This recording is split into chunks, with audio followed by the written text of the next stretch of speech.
Hello to everybody.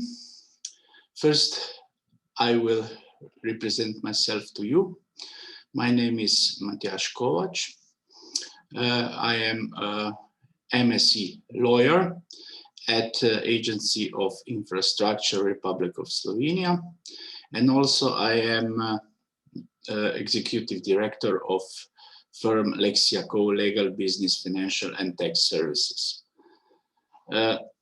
At our conference, I would like to represent or present my article, Harmonization of Direct Taxation in the EU. Tax policy coordination is one of the basic elements that can contribute to greater economic integration with the European Union. The Treaty of Rome establishing the European Economic Community provides in Article 2 that the European Economic Community should, at its primary task, establish a common market by gradually approximating the economic policies of the member states, as well as promoting a harmonious economic development, balanced economic growth, increased stability, accelerating raising of the standard of living, and closer relations between the countries belonging to it. This activity stipulates that member states must remove all obstacles to the free movement of products, service, people, and capital. This is the four fundamental freedoms. Taxes and custom duties levied by the member states on a national basis may be one of the most important obstacles to exercise the four freedoms of the Treaty of Rome.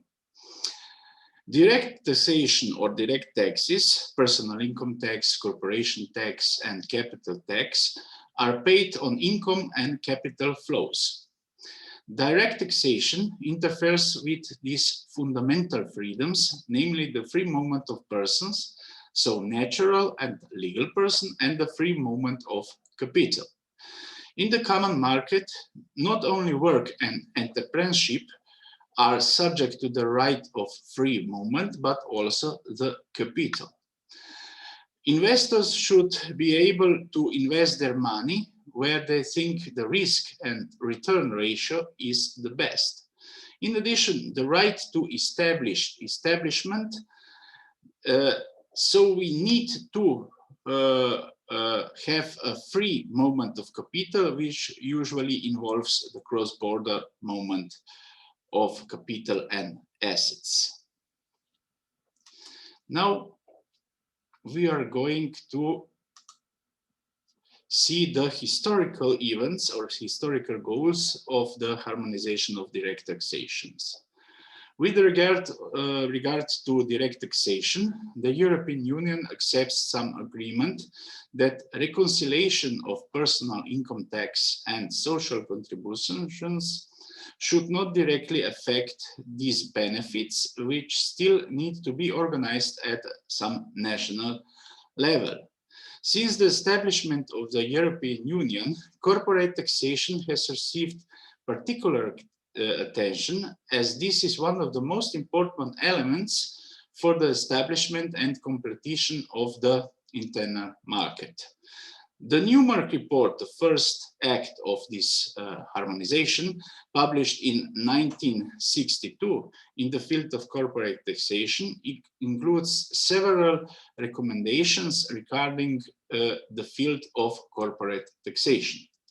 The Temple report, issued in 1970, suggested a number of initiatives aimed at achieving a limited degree of harmonization of the corporate tax system, the creation of a tax base, and the creation of a tax rates for harmonization. In 1975, the Commission put forward appropriate proposals for directives recommending a single statutory corporate tax rate. In the following, the EEC focused more on the system of loss settlements and proposed a directive on the carry forward of loss to future tax periods. The European Commission has proposed the harmonization of the legislation to carry forward the laws of the 3 years and to carry out the laws in subsequent tax periods. So next historical events in our harmonization is dating in 1990. In 1990, the European Commission temporarily abandoned the broad objective of harmonizing corporate taxation, and instead of this focused on eliminating the remaining forms of double taxation. The EU treaty does not contain specific legislative powers in the field of direct taxation. Corporate taxation law is based in the Treaty of European Union on Article 115. This article contains the basic for a directive of the approximation of those laws, regulations and administrative provisions of the member states, which directly affected the establishment or functioning in the internal market, and also provides for agreement and consultation. The next article in the European Union Treaty is Article 65. This Article 65 concerns the free movement of capital and allows member states to treat taxpayers who are not in the same position differently from the place of residence or the place where the capital is invested. Next articles are Articles 110 and Articles 113.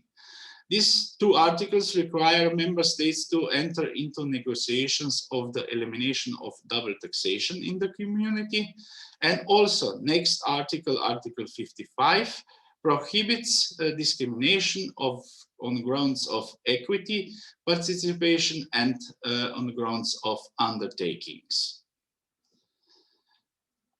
Now, next historical moment or historical thing is also the system of proposals for the harmonization of corporate taxation. And these proposals of harmonization of corporate taxation have been subject to debate for over 30 years. In 1980, the Commission started in its communication that this attempt at harmonization was likely to be a failure. In the 1990 company tax guidance gave priority to 3 previous published proposals, which were subsequently adopted. The first proposal is the merge directive, which deals with capital gains and merges. Then is the parent and subsidiary directive, which eliminates the double taxation of dividends paid by a subsidiary in one member state to a parent company in another member state. And also it's here the arbitration convention establish a procedure for the settlements of disputes concerning the profits of affiliated companies. In 1991, the Ruding Committee of Independent Experts was set up, which in its report proposed a work program for eliminated double taxation and to harmonize corporate tax rates from 30 to 40%, and to ensure full transparency of the various member state tax breaks in order to encourage the investments. In the area of corporate taxation, its main results was the Code of Conduct of Business Taxation adopted as a Council regulation in 1998. The Commission has proposed a number of different approaches to provide businesses with common basis for their activities in the EU.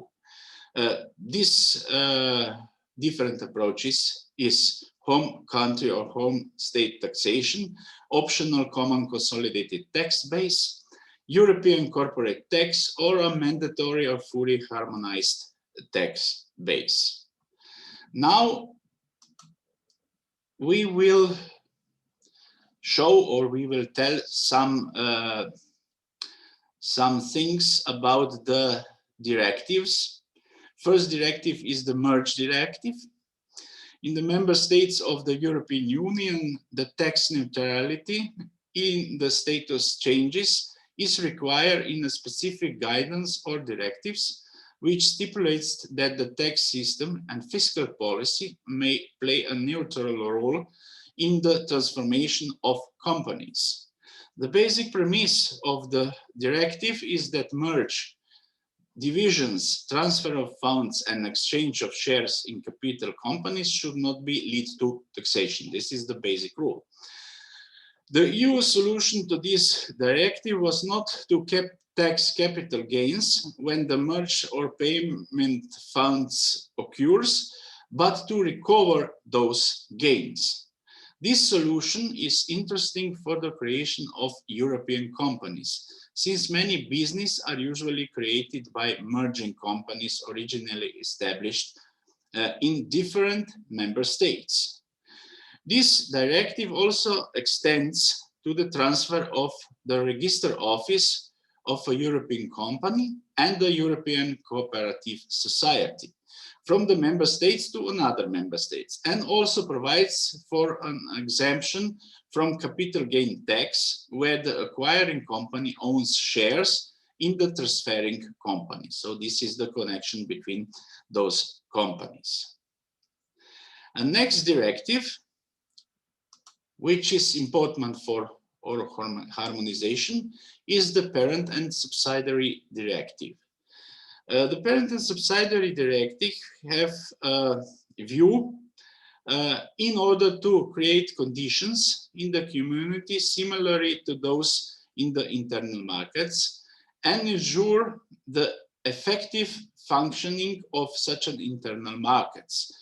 Integration into groups of companies from different member states is also necessary.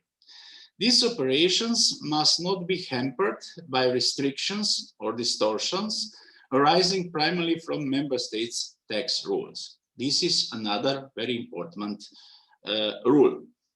Therefore, such merge into groups of companies from different member states needs to set tax rules that are competition neutral, and also companies to adapt the requirements of the internal market in order to increase productivity and improve their international competitiveness.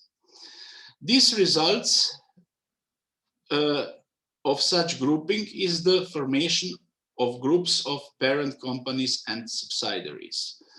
Cooperation between companies from different member states was less favorable compared to that of companies from the same member states. This less favorable situation had to be eliminated by the introduction of a common system at community level in order to facilitate the grouping of those companies. And also important directive is the directive of interest and royalties. In a single market that has the characteristic of an internal market in European Union, transactions between companies from different member states should not be treated less favorable than transactions between companies from the same member states. National tax rules, together with bilateral and multilateral agreements, where they exist, cannot always guarantee the elimination of double taxation, and their application often creates burdensome activities and problems with the availability of cash in these companies. Interest and royalties in the member states are taxed only once. The abolition of taxation on interest payments and royalties in the member states in which they arise, whether tax deducted at source or withholding, it is the most appropriate way of eliminating the above formalities and problems and of ensuring equal tax treatment of national and cross-border transactions. And now we are coming to the most important thing of this harmonization of direct taxation. This is harmonization of the corporate income tax, known as CCCTB. So companies wishing to do business across the European Union and business across borders face significant barriers and make market distortions due to 27 different corporate tax systems. Tax barriers to cross-border business, and particularly large for small and medium-sized enterprises, which usually do not have the means to remedy market interference. A system that would allow companies to treat European Union corporate tax as a single market would facilitate the cross-border activity of resident companies in the EU and promote the goal of making the EU more competitive for international investments. Such a system would be the best achieved by allowing group of companies that are taxable in more than one member state to regulate their tax matters in the EU on the basis of a single set of rules for calculating the tax base and to cooperate with only one tax authority. The CCCTB is used to address some of the major tax obstacles that limit growth in the single market. In the absence of these common tax rules, interactions between national systems often leads to overtaxation and the merge of the double taxation. Businesses face higher administrative and compliance costs, and this is not good for also for business activity and not good for firms transactions and firms dealing. Now, how this harmonization of corporate income tax base work out? The system is created, the creation of the system is so that the proposed corporate group taxation system would technically proceed in 3 steps. First step is all taxable profits and losses of each group of companies would be aggregated regardless of the location of the individual group companies. The second step is the most important step, that the tax base of the group of these companies and this tax base is determined would be attributed to the individual companies of the group by means of a special distribution formula.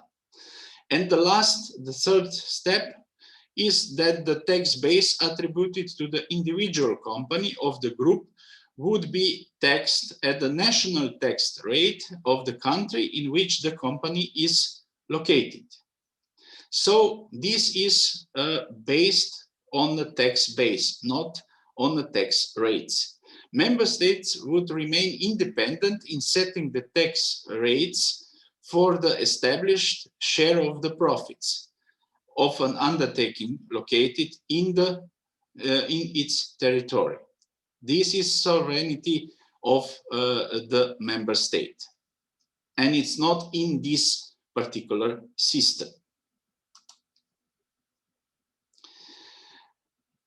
We said that in step 2, we have to prepare the distribution formula. And what is this distribution formula?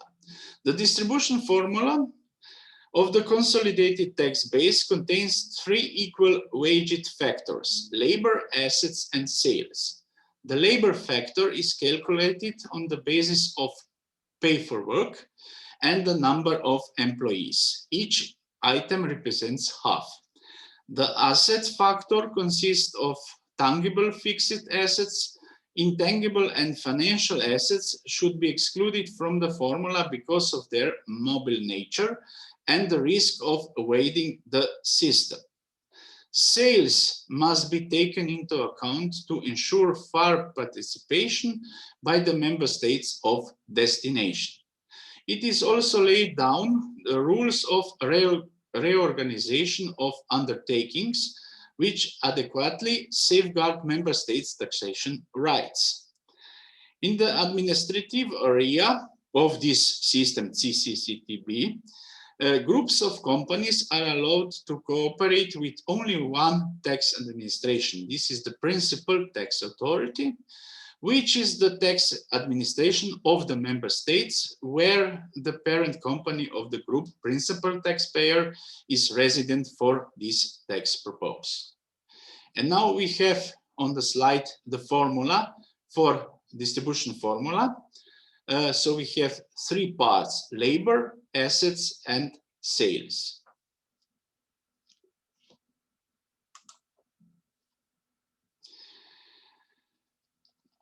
And now we come to the conclusion. Conclusion of our article is that the disadvantage of tax harmonization can be characterized by tax competition. With these options of harmonization, countries can raise tax rates while still maintaining mobile factors within borders of member states. Even the uniformity of the tax rate would not have complete positive effects, since the peripheral countries would no longer have any competitive advantage, given that taxes in the developed countries would be equal. This would result in a strong concentration of companies in more developed countries and the loss of investors in countries where investments are also necessary. However, I have at last point out that tax competition also produces positive results, as countries strive to make the tax sector more efficient and thus indirectly requires less tax revenues and burdens, both for individuals and legal entities. This is the whole system and the whole thing of my presentation at this international conference. So if you have any questions about the harmonization of direct taxation and the common consolidated tax base, do not hesitate to contact me. Here is my general information. Here you can see my phone and my email, and see you soon. Thank you for listening this presentation, and see you soon. Thank you.